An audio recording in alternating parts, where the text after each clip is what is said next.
Hey everybody. So yesterday I told you my story, kind of referenced the one decision I made that completely changed my life and sort of led me on a different path. And I want to continue on with that a little bit because I want to talk to you about the power of decision. You're literally one decision away from changing your entire life. I want you to think about that. A lot of times we make decisions based on what's happening in our life as opposed to where we want to go. And because we do that, because we're always evaluating, quote, real life and what's around us, we never really focus on our goals. You know, I always talk about clarity trumps persuasion. And what that means is when you're clear on your goals and where you want to go, it doesn't matter where you're from. One of my favorite quotes from Tony Robbins is he always says, the past doesn't equal the future.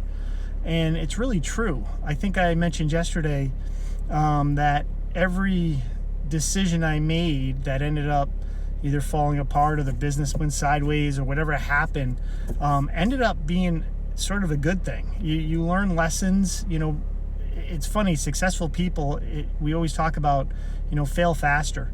If you fail faster, you're bound to hit the thing that you're supposed to be doing the way you're supposed to be doing it. And a lot of times, people don't think about that. They focus on the failure, and what you think about comes about. So you're in a situation where you're always thinking about, well, I failed at this. You end up stacking the wrong things, and when you stack the wrong things, that's what really becomes the challenge. If you start readjusting your mind, and so that kind of goes to, it's funny. People sort of, I don't want to say complain, but people come to business experts and they want the one thing. What's the one thing that's going to make them better, is going to make them more money, is going to have them prosper faster, quicker, easier? And the irony is there is typically no one thing, except there is a decision. And when you create a decision that you're going to stay focused on the goal that you want to achieve as opposed to the past failures, you can't help but succeed to the levels you want. Let me give you an example. So I used to do a 2.5-hour webinar where I would teach principles on business success. And there was, I think, 12 total, and we'd go through that in 2.5 hours, and I'd really focus on each individual and what they clearly want to accomplish. And when I did that, so I would tie in, like, if it was a marketing challenge or getting more referrals, whatever it was. And one guy did something totally crazy. It was a Wednesday night. I think I started at 7:30, so it was 8:30, 9:30, finish up. He gets off the call. He wakes up Thursday morning, and one of the things I teach, one of the principles that I try to instill in everybody I talk to is how many people here do a to-do list? Yeah, get rid of the to-do list. Because what we do is we do the easy, simple tasks to make ourselves feel better. Feeling better doesn't get us to our goal. You get it to time. I know there's a book out there called Eat the Frog, but which talks about doing the most challenging tasks first. I don't know that it's the most challenging task first, but what I do know is you need to do the single most important thing that'll move your business, your life forward every single day. And don't move on to the second thing until you do the first thing. So what does that mean? Is you're always working on the optimal thing that's going to move you forward in your life. And that could, again, very well be whatever it is, but it's going to be that important thing as opposed to the little easy thing that's going to make you feel good that at least you accomplished something today. Big difference, right? Big distinction. And when you do that, I'll give you an example. The gentleman I'm talking about, Michael Anderson, woke up on a Thursday morning and did something completely and utterly nuts. He actually implemented that. He got up the next day and he said, I thought about what you had said, and I looked at my to-do list and I said, really, what is the single most important thing that I need to do in my business today? And he looked at his to-do list, he found it. Ironically enough, he had done a pitch to a company 6 weeks earlier, and he hadn't called them back to follow up. And I'll explain that in a second. So he called them up and they said, Michael, we're ready to move forward. It was a $500,000 agreement. So he said, my jaw almost hit the ground. I go, what else is on my list that I haven't done that I should have done? And I knew I should have done it. That's the funny thing about what we teach a lot of times when it comes to personal development and reaching our goals, is we're really teaching you things you know. People don't fail because of what they don't know. They fail because of the things they do know and don't implement. Right? So anyway, he called another guy he had pitched 3 weeks earlier, and the guy says, Michael, we're ready to move forward.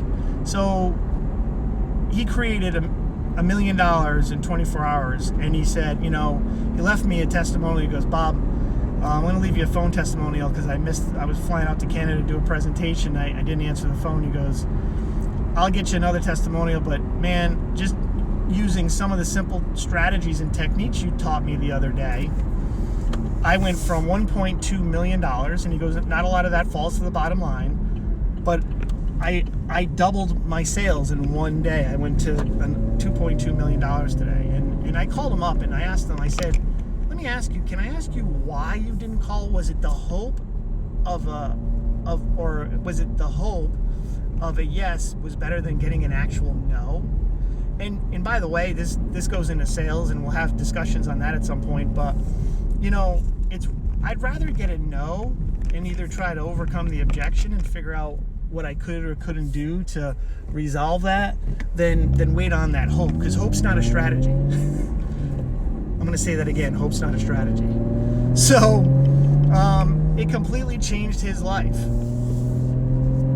But I brought all that up to say this. It's a decision. His decision to wake up and implement something that was taught to him the night before.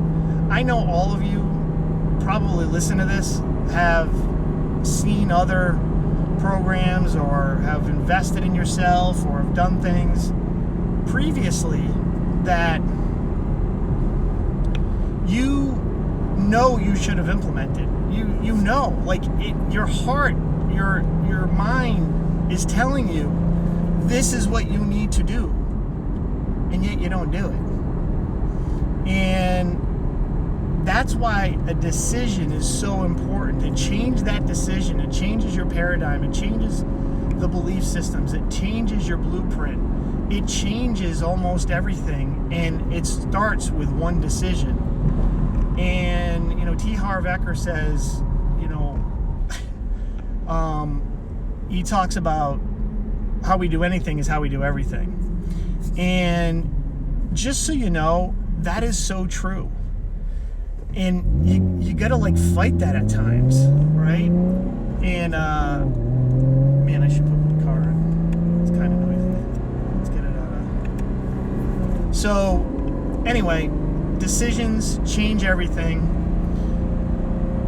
I'm gonna leave you with this.